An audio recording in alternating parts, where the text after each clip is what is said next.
Om Swastiastu, Assalamualaikum warahmatullahi wabarakatuh. Shalom, nama budaya. Salam sejahtera bagi kita semua. Salam harmoni. Baik, kami dari kelompok 4 ingin mempresentasikan tentang peran ASEAN dalam konflik etnis Rohingya. Sebelumnya, izinkan saya untuk memperkenalkan kelompok saya. Yang pertama, ada saya, Kadek Reca Dwi Pratnyani, dan ada Desa Nyoman Ayu Leli Sevia, Jihan Soba Akila Saripuri, dan yang terakhir Andre Yosua Katial Bastanta sendiri. Baik, materi akan dibacakan oleh teman saya.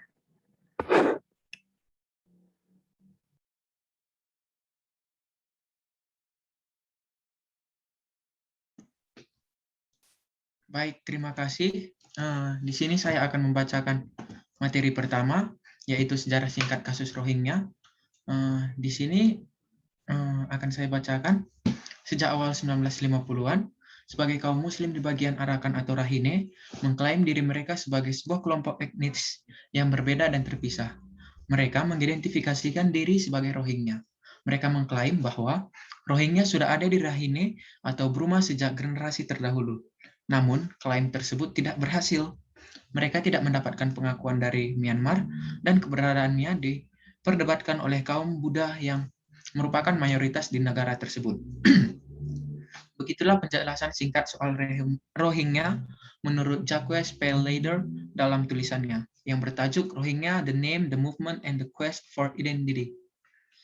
Presiden Arakan, Rohingya National Organization atau ARNO, Nurul Islam mengatakan bahwa Rohingya telah tinggal sejak dahulu kala. Mereka merupakan orang-orang dengan budaya dan peradaban yang berbeda-beda. Jika ditelusuri, nenek moyang mereka berasal dari orang-orang Arab, Moor, Patan, Mogul, Bengali, dan beberapa orang Indo-Mongoloid. Permukiman Muslim di Arakan telah ada sejak abad ke-7 Masehi. Rohingya tidak dianggap ke dalam 135 etnis resmi negara tersebut. Mereka juga telah ditolak kewarganegaraannya di Myanmar sejak 1982, yang secara efektif membuat mereka tanpa kewarganegaraan di tempat tinggalnya. Dan sejak tahun 1948, tahun kemerdekaan Myanmar, sudah ada sekitar 1,5 juta orang Rohingya yang meninggalkan tempat tinggalnya. Para pengungsi Rohingya kebanyakan ditemukan di Bangladesh, Pakistan, Arab Saudi, Thailand, dan juga Malaysia. Pada tahun itu juga, ketegangan antara pemerintah Burma yang saat ini dikenal sebagai Myanmar dan Rohingya meningkat. Banyak di antara mereka yang menginginkan Arakan untuk bergabung dengan Pakistan yang mana mayoritasnya adalah Muslim. Pemerintah kemudian membalas dengan mengucilkan Rohingya, termasuk juga menyingkirkan dari posisi pegawai-pegawai negeri. Pada tahun 1950, beberapa orang Rohingya menolak pemerintah, dan juga pada tahun 1962, Jenderal Ne Win dengan Partai Program Sosialis Burmanya merebut kekuasaan dan mengambil langkah perlawanan keras terhadap Rohingya. Sekitar 15 tahun berlalu atau berselang, pemerintah memulai Operasi Nagamin. Operasi itu ditujukan untuk menyaring penduduk dari orang asing. Lebih dari 200.000 orang Rohingya melarikan diri ke Bangladesh di tengah tuduhan pelanggaran yang dilakukan oleh para tentara. Meski mereka membantah melakukan kesalahan, setahun berikutnya Bangladesh melakukan kesepakatan dengan Burma, di mana Perserikatan Bangsa-Bangsa atau PBB sebagai perantaranya. Mereka juga bersepakat melakukan repatriasi pengungsi dan kala itu sebagian besar orang Rohingya kembali ke Burma. Namun, pada tahun 1982, Undang-Undang Imigrasi baru yang diberlakukan di sana mendefinisikan orang-orang yang bermigrasi selama pemerintahan Inggris sebagai imigran ilegal. Pemerintah Burma pun menggolongkan orang-orang Rohingya ke dalam golongan orang-orang tersebut. Lebih dari 250.000 pengungsi Rohingya melarikan diri dari apa yang mereka sebut sebagai kerja paksa, pemerkosaan, dan penganiayaan agama tentara Myanmar. Para tentara itu menyebutkan pihaknya sedang berusaha untuk membawa pesan ke Rakhine. Kejadian ini terjadi 2 tahun setelah Burma diubah menjadi Myanmar. Dari tahun 1992 hingga 1997 melalui perjanjian repatriasi lainnya, sekitar 230.000 orang Rohingya kembali ke Rakhine. Dan pada 2012 terjadi kerusuhan antara Rohingya dengan kaum Buddha di Rakhine yang menewaskan lebih dari 100 orang. Dari jumlah itu, lebih banyak orang Rohingya yang menjadi korbannya. Puluhan ribu orang dibawa ke Bangladesh dan hampir 150.000 orang dipaksa masuk ke kamp-kamp di Rakhine. Untuk materi selanjutnya saya kembalikan kepada moderator yang mana akan dilanjutkan oleh teman saya. Terima kasih, moderator.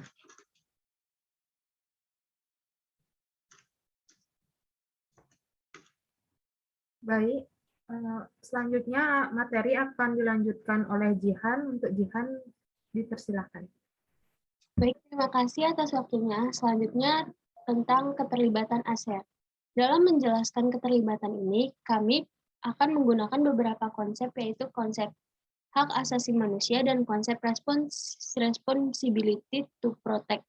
Pertama, peran ASEAN dalam penyelesaian konflik etnis Rohingya selama ini berpedoman pada prinsip non-interference.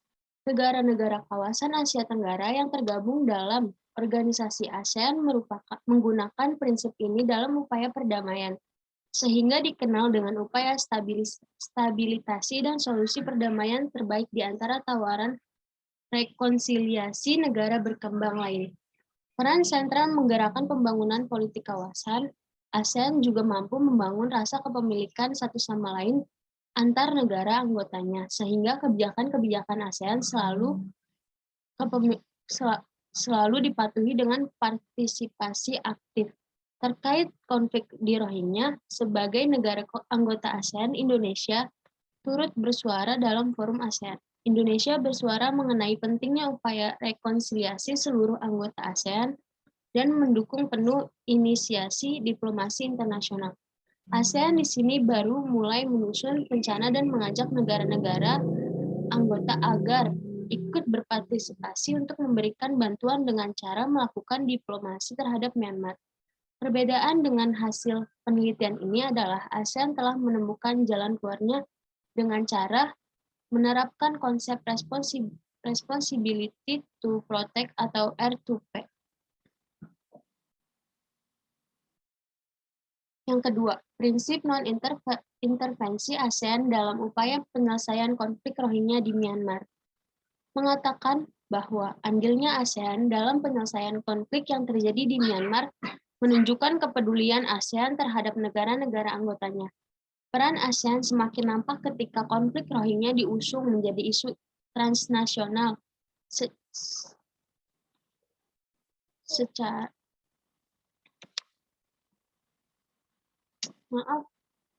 slide-nya tuh tergantung. Secara fundamental, sebaran pengungsi Rohingya ke beberapa negara secara langsung menjadi gangguan stabilisasi negara-negara tempat para pengungsi berlindung, akan tetapi sebagai isu mengenai konflik belum dipertimbangkan oleh ASEAN sebagai persoalan regional, sehingga mengalami kebuntuan untuk penyelesaian konflik. Kebuntuan pembahasan isu di tingkat regional di Myanmar terhalang karena pedoman prinsip non-intervensi yang dianut ASEAN. Upaya ASEAN untuk mengajak Myanmar berdialog mengenai konflik Rohingya selalu ditolak karena alasan internal.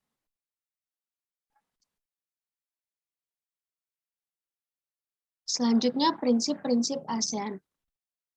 ASEAN didirikan pada tahun 1967 dalam konsep regional dan internasional. Awalnya, ASEAN beranggotakan 5 negara, yakni Indonesia, Malaysia, Thailand, Singapura, dan Filipina. Perbedaan masing-masing negara dari segi bahasa, kultur, agama, etnis, pengalaman historis, maupun secara geografis bukan menjadi penghambat tumbuhnya rasa kebersamaan. ASEAN tidak dibuat dengan kemudahan. Sebelum ASEAN dibentuk organisasi tingkat regional dengan anggota yang terbatas. Pembentukan awalnya dimulai pada tahun 1961 dengan pembentukan Association of Southeast Asia atau yang disebut ASA. Namun, Konflik antara Filipina dan Malaysia yang telah menggagalkan upaya awal ini, pembentukan ASEAN tidak dapat menjamin bahwa tidak akan ada konflik regional antar negara anggotanya. Pada KTT ASEAN atau KTT pertama yang diadakan di Bali pada 24 Februari 1976, dikeluarkanlah Deklarasi Kesesuaian ASEAN atau Deklarasi Bali Concord. Para petinggi ASEAN berharap ASEAN menjadi kawasan damai dan netral, bebas dari campur tangan pihak luar oleh negara-negara besar di luar kawasan ASEAN. Sejak 9 tahun berdiri, ini merupakan periode yang penting karena pada periode itulah negara-negara berinteraksi, menjadi sumber nilai bagi pembentukan norma, dan kelak menjadi kontinuitas hubungan antar negara. Amitav Acharya menjelaskan bahwa norma ASEAN berasaskan pada dua nilai. Pertama, organisasi seperti ASEAN perlu mempertimbangkan nilai dan norma organisasi regional berbeda dan belajar dari organisasi-organisasi tersebut. Kedua, nilai sosial, politik maupun budaya setempat perlu dijadikan pedoman sekaligus sumber daya yang kuat. Menurut Acharya tahun 1994, Traktat Persahabatan dan Kerjasama atau Treaty of Friendship and Cooperation yang ditandatangani pada KTT ASEAN pertama yang diadakan di Bali pada tahun 1976 pada umumnya dianggap perwujudan nilai globalitas yang menjadi dasar organisasi regional. Pertemuan negara-negara ASEAN di Bali menghasilkan beberapa kesepakatan, yaitu semua negara anggota ASEAN harus saling menghormati kemerdekaan, kedaulatan, dan integritas wilayah semua bangsa. Semua negara anggota ASEAN, setiap negara berhak memelihara keberadaannya dari campur tangan, subversi, kekerasan dari kekuatan luar. Semua negara anggota ASEAN dilarang mencampuri urusan internasional negara lain, mengedepankan diplomasi dengan jalan damai dalam penyelesaian perbedaan dan pertikaian, menolak ancaman menggunakan kekerasan. Acharya menjelaskan bahwa dalam evolusi ASEAN sebagai organisasi regional, beberapa norma dasar telah berkembang. Setidaknya ada 4 pedoman dan prinsip hidup di ASEAN. Yang pertama adalah menentang menggunakan kekuatan dan memprioritaskan solusi melalui jalan damai. Kedua, otonomi regional. Ketiga, prinsip ini tidak mengganggu urusan negara lain. Dan keempat, menolak untuk membentuk aliansi militer dan menekankan kerjasama pertahanan bilateral.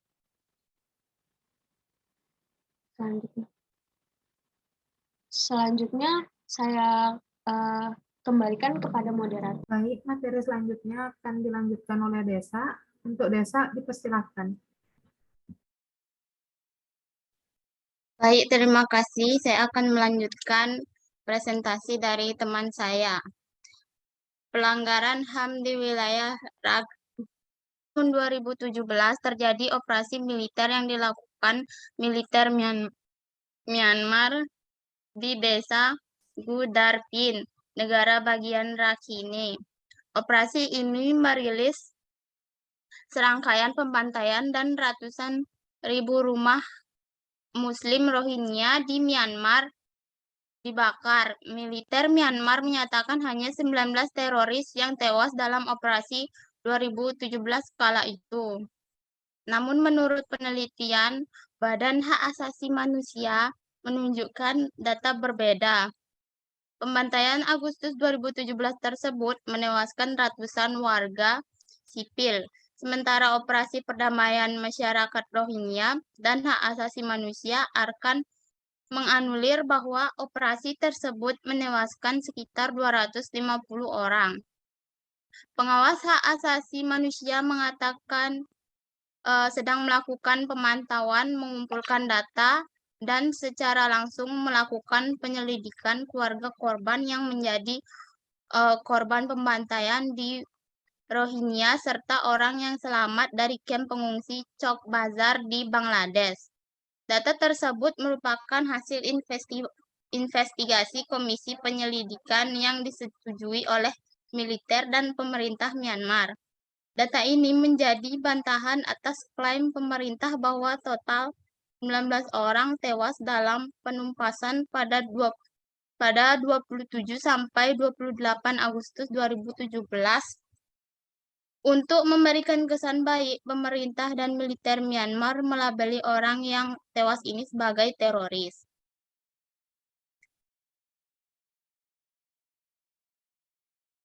Beberapa hari kemudian, kejadian ini memicu kejadian lain yang menyebabkan ribuan korban jiwa. Rohingya memaksa hampir 1 juta dari mereka meninggalkan rumah mereka dan berlindung di negara tetangga Bangladesh. Setelah tindakan kejam itu terungkap, Badan Pencari Fakta PBB mengatakan bahwa Myanmar telah menambah catatan buruk kemanusiaan karena telah melakukan genosida terhadap penduduknya. Human Rights Watch memaparkan hal serupa dalam laporannya pada Juli tahun 2020 yang menyebutkan bahwa telah tindak kekerasan berskala besar di desa Rakhine. Pembantaian besar-besaran terhadap 300 sampai 400-an orang Rohingya melibatkan ratusan aparat militer dan polisi dengan senjata lengkap. Pengawas hak asasi manusia global mengutip laporan misi pencari fakta Perserikatan Bangsa-Bangsa yang memaparkan secara tragis praktik kekerasan yang dilakukan tentara terhadap para perempuan Rohingya. Dalam laporan ini, pengawas hak asasi manusia mengatakan bahwa perempuan Rohingya diculik kemudian diperkosa dalam kompleks militer. Laporan ini juga mencatat kondisi tragis di mana korban pembantaian dikuburkan secara massal pada 5 titik yang telah ditentukan. Pada tanggal 30 Juni, dilakukan pengadilan militer di Myanmar. Berdasarkan putusan tersebut, 3 personel militer dinyatakan bersalah atas insiden Gudarpin. Badan Hak Asasi Manusia Rohingya kemudian membantah pengadilan militer tersebut karena syarat dengan unsur politis dan tidak transparan. Lembaga ini juga mengusulkan agar persoalan Myanmar dibawa ke Mahkamah Pidana Internasional dan Mahkamah Internasional. Usulan ini bertujuan untuk mengurangi potensi ketidakadilan putusan dan menyelesaikan masalah akuntabilitas putusan. Di samping itu, lembaga HAM ini mendesak agar dokumen putusan dan langkah hukum peradilan militer Myanmar dibuka secara transparan. Tim Rohingya merespon desakan ini dengan kesiapan. Mereka telah melakukan pendataan detail tentang kejadian tersebut dan bersiap untuk mengungkap detail tentang metode pengumpulan data dan bersedia untuk kerjasama dalam proses verifikasi. Amnesty International mencatat bahwa pengungsi yang berlari ke perbatasan Bangladesh berjumlah lebih dari 750.000. Para pengungsi Rohingya ini rata-rata wanita dan anak-anak mengungsi setelah militer Myanmar menindak etnis Muslim pada Agustus 2017. Tragedi ini telah mendorong jumlah orang yang dianiaya di Bangladesh menjadi lebih dari 1,2 juta. Berdasarkan penjelasan di atas, pemerintah Myanmar jelas menyembunyikan pembersihan etnis dari dunia. Namun pada akhirnya terungkap bahwa pemerintah Myanmar terbukti melakukan pelanggaran HAM yang sangat berat. Bahkan masyarakat Rohingya selama ini tidak mendapat hak kewarganegaraan di Myanmar. Jelas tindakan ini sangat merugikan bagi negara-negara tetangga. Misalnya para pengungsi yang terus berdatangan karena mereka tidak mempunyai tempat untuk pulang. Dari kasus tersebut dapat dilihat bahwa pelanggaran HAM yang terjadi lebih tertuju pada pelanggaran hak sipil. Arti kata sipil bersandar pada peran pemerintah maupun lembaga negara lainnya untuk memberikan perlindungan terhadap hak bebas kepada individu. Perlindungan ini mencakup perlindungan individu dari tindakan pelanggaran yang tanpa alasan dan perlindungan hak politik dari bentuk diskriminasi dalam kehidupan bernegara. Hak-hak sipil dianggap sebagai hak alamiah yang melekat secara organik pada diri seseorang. Thomas Jefferson menjelaskan bahwa orang memiliki kebebasan untuk menganulir haknya bersandar dari hukum alamiah dan bukan pemberian hakim agung. Berdasarkan penjelasan di atas, dapat dilihat bahwa pembatasan akses kepada masyarakat Rohingya, ketidakadilan yang dirasakan masyarakat Rohingya akibat tidak mendapatkan hak warga negaranya adalah bentuk pelanggaran HAM pada poin perlindungan hukum yang sama tanpa diskriminasi. Juga berkaitan dengan pelanggaran yaitu hak untuk hidup, hak untuk bebas dari siksaan, juga perlakuan hukum penghukuman yang kejam, tidak manusiawi atau merendahkan martabat, dan berkaitan dengan pelanggaran hak atas perlindungan hukum yang sama tanpa diskriminasi. Sekian pemaparan dari saya kembalikan kepada moderator.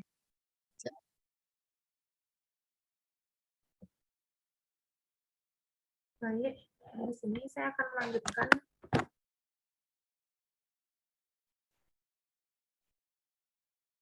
Baik, di sini saya akan melanjutkan materi tentang keterlibatan ASEAN dalam mengupayakan penyelesaian konflik.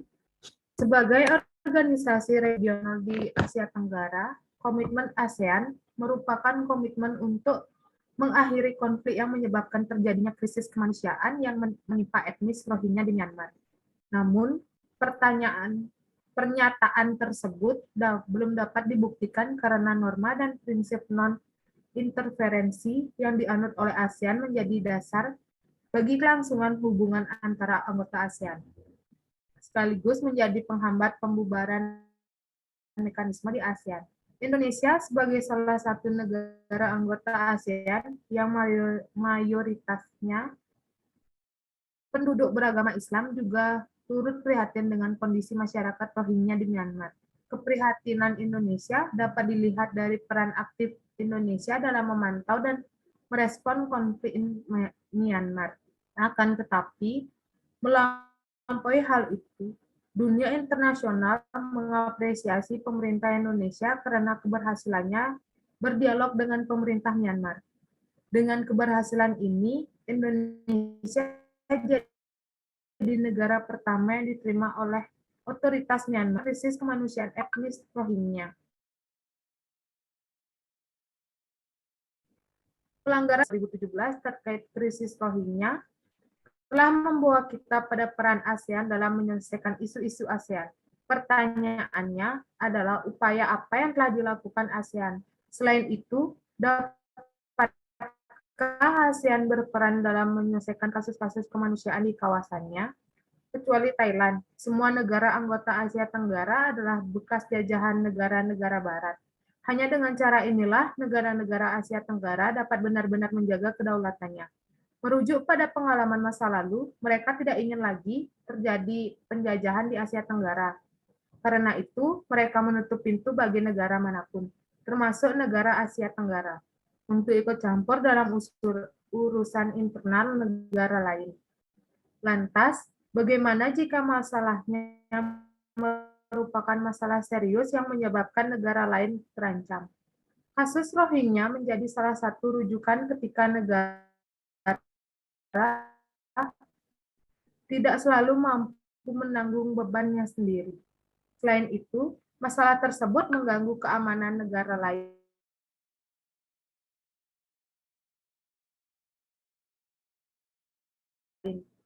Misalnya penghuni Rohingya yang mencarinya yaitu ASEAN. Myanmar tidak terbuka dan negara-negara Asia Tenggara tentang masalah hak asasi manusia. Tidak ada yang bisa menyalahkan Myanmar dari negara-negara Asia Tenggara yang memutuskan untuk menutup diri. Pada tahun 2017, Myanmar memulai dialog dengan negara Indonesia. Faktanya, Myanmar tertutup bagi partai politik asing karena krisis Rohingya. Karenanya, hal ini membuat negara lain sulit merangkul Myanmar untuk menyelesaikan kasus Rohingya. Pada sisi lain, upaya penyelesaian masalah yang terjadi di Myanmar dipersulit oleh prinsip regional negara. Pada sisi lain, upaya penyelesaian masalah yang terjadi di Myanmar dipersulit oleh prinsip non-intervensi, sehingga negara anggota ASEAN tidak bisa masuk mencampuri urusan internal atau regional negara. Berdasarkan prinsip tersebut, integrasi negara-negara ASEAN semakin melemah sehingga menghambat proses konsolidasi negara-negara yang ada di Asia Tenggara. Selain itu, karena prinsip ini, peran dan upaya ASEAN dalam penyelesaian konflik kemanusiaan Myanmar terhambat. Penyebutan prinsip non-intervensi dan perbedaan pendapat di antara negara-negara ASEAN tentang norma hak asasi manusia telah menempatkan ASEAN pada posisi yang sulit dan mempersulit negara anggota untuk mencapai kesepakatan tentang masalah hak asasi manusia di Myanmar. Selain itu, semua negara anggota ASEAN memiliki sensitivitas tersendiri terkait urusan kedaulatan negara. Indonesia, dalam pertemuan bilateral yang mengutus Menteri Luar Negeri Retno LP Marsudi berdialog dengan Daw Aung San Suu Kyi selaku de facto pemimpin Myanmar. Dalam dialog ini dibahas desakan terhadap pemerintah Myanmar untuk menghentikan konflik dan kekerasan Rohingya. Pada sisi lain, pemerintah Myanmar didesak untuk memberi akses bantuan kemanusiaan bagi Indonesia dan ASEAN Rakhine.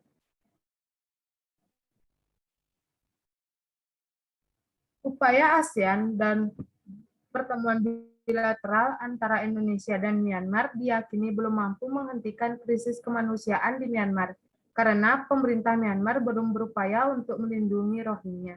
Serangan sistematis dan terorganisir oleh pemerintah Myanmar terhadap orang-orang Rohingya dapat diklarifikasikan sebagai kejahatan terhadap kemanusiaan dengan risiko genosida yang tinggi. Jika kekerasan pemerintah tidak segera dihentikan berdasarkan konsep hukum internasional, maka komunitas internasional akan bertindak melawan Myanmar. Istilah ini dikenal dengan sebutan responsibilitas melindungi atau R2P. Sehubungan dengan konflik Rohingya, pemerintah Myanmar terbukti mengabaikan tanggung jawab perlindungan warga sipil, sehingga konsep R2P dapat diterapkan untuk menyelesaikan konflik tersebut. Dalam konteks R2P, setelah Indonesia maupun organisasi internasional seperti Organisasi Konferensi Islam atau OKI mencoba upaya dialog dengan Myanmar tanpa membuahkan hasil ke arah penyelesaian konflik, maka harus kemanusiaan di Rakhine sudah seharusnya menjadi tanggung jawab Perserikatan Bangsa-Bangsa untuk menerapkan konsep R2P. Prinsip responsibility to protect lahir karena maraknya pelanggaran berat HAM pada realitas internasional. Gagalnya humanitarian intervention dalam upaya penyelesaian beragam konflik kemanusiaan di tingkat internasional serta tidak kegagalannya meraih dukungan internasional menjadi dasar lahirnya konsep ini. Kegagalan humanitarian intervensi disinyalir karena maraknya nuansa politis atau politik kepentingan dari negara tertentu, kurangnya legalitas yang jelas melalui dengan konflik kepentingan tanpa mandat. Humanitarian intervensi dianggap sebagai upaya yang ilegal karena sering melukiskan domisi negara superpower terhadap negara lemah pada tanggal 6 November tahun 2017. Pernyataan Dewan Keamanan melalui Presidential Statement PRST tahun 2017-22 memuat respon Dewan Keamanan terhadap konflik di Myanmar. Pernyataan ini sebagai bukti diterapkannya konsep responsibility to protect karena kegagalan Myanmar menjalankan tanggung jawab melindungi Rohingya. Jaminan perlindungan hak asasi manusia bagi warga sipil telah gagal diberikan pemerintah Myanmar. Pada langkah selanjutnya, Perserikatan Bangsa-Bangsa melalui Dewan Hak Asasi Manusia membentuk tim pelapor yang khusus memantau situasi hak asasi manusia di Myanmar serta misi pencari fakta untuk mengatasi krisis kemanusiaan sebagai tindakan pencegahan langsung terkait dengan konsep tanggung jawab untuk melindungi dengan memeriksa dan mencari bukti terkait tindak kekerasan yang dilakukan oleh otoritas Myanmar terhadap Rohingya. Sementara, langkah yang diterapkan ASEAN pada sisi lain adalah menyelesaikan krisis kemanusiaan melalui pembentukan badan ad hoc dan menggerakkan lembaga sebelumnya yang fokus pada kemanusiaan. Pada tahun 2011, ASEAN membentuk Badan Mitigasi Bencana yang disebut dengan AHA Center atau ASEAN Coordinating Center for Humanitarian Assistance on Disaster Management sebagai respon terhadap bencana yang terjadi di negara yang menjadi kawasan Asia Tenggara.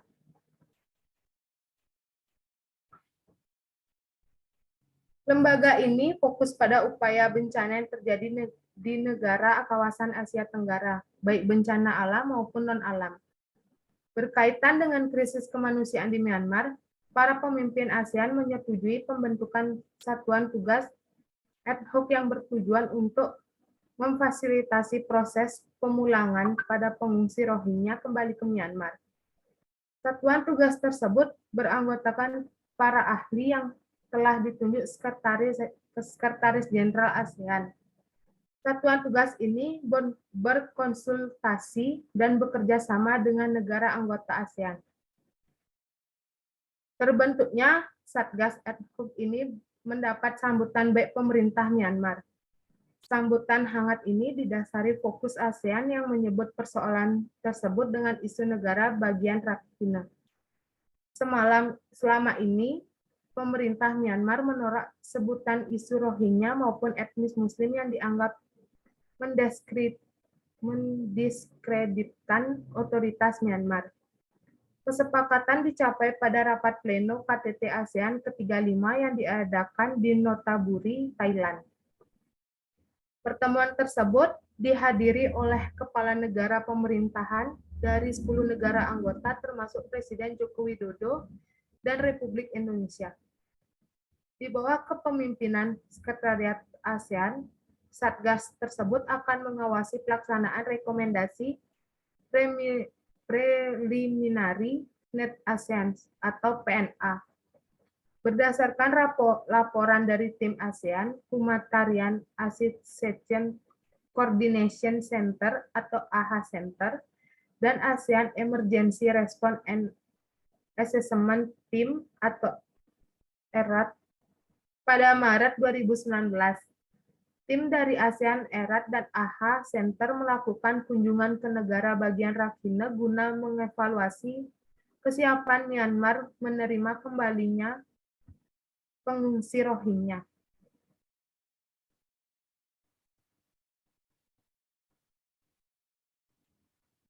Berdasarkan evaluasi tersebut, tim ini memberikan 4 rekomendasi bagi pemerintah Myanmar, yaitu jaminan keselamatan pribadi, keamanan materi, pendaftaran Rohingya, dan kohesi sosial untuk mencegah konflik horizontal di Myanmar. Namun, sebagaimana dampak konflik dan kekerasan pada umumnya, sebagian besar pengungsi menolak untuk kembali dengan sukarela karena ketidakpastian faktor keamanan jangka panjang. Berdasarkan penjelasan di atas, Myanmar pada awalnya sangat tertutup atas konflik ini. Namun setelah percobaan soft diplomasi yang terus dilakukan oleh Indonesia, Myanmar mulai membuka diri untuk bekerja sama agar masalah konflik ini dapat diselesaikan dengan baik. ASEAN yang awalnya tidak bisa ikut campur karena bertabrakan langsung dengan prinsip non-intervensi yang mereka buat sendiri, akhirnya ASEAN bisa bertindak dengan menerapkan konsep Responsibility to Protect atau R2P. Mengingat konflik yang terjadi adalah kasus pelanggaran HAM yang sangat berat, membuat ASEAN tidak menyerah agar terus berusaha untuk menyelesaikan konflik antara Muslim Rohingya dan Buddha Rakhine. Sementara itu, kehadiran AHA juga sangat membantu selama konflik tersebut terjadi. AHA merupakan sebuah organisasi yang bergerak di bidang kemanusiaan dan menjunjung tinggi HAM. Karenanya, ia hadir untuk membantu para korban yang terjadi di wilayah Rakhine.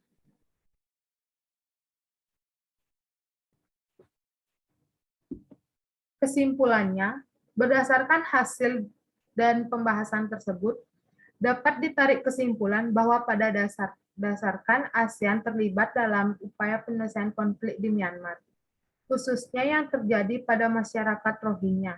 Upaya tersebut dilakukan atas dasar Myanmar merupakan bagian dari ASEAN. Sementara itu, dalam menjalankan aksinya, ASEAN mengajak tim AHAD dalam rangka memperhatikan kebutuhan-kebutuhan yang dibutuhkan oleh masyarakat Rohingya selama mengalami konflik. Pendekatan yang dilakukan oleh ASEAN adalah dengan soft diplomasi, di mana upaya melakukan negosiasi negara Indonesia merupakan negara yang mewakili ASEAN melalui Kementerian Luar Negeri Republik Indonesia.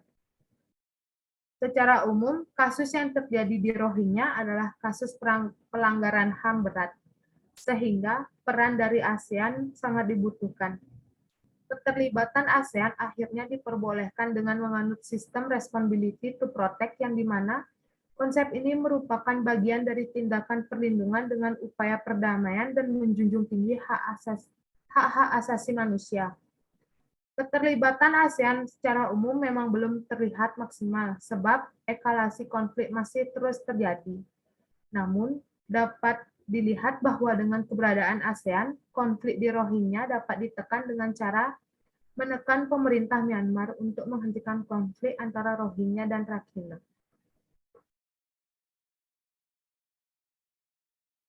Baik, sekian presentasi dari kelompok kami. Apabila ada salah kata, mohon dimaafkan. Saya tutup dengan Parama Santi. Om Santi, Santi, Santi Om. Wassalamualaikum warahmatullahi wabarakatuh. Salam sejahtera bagi kita semua, salam harmoni.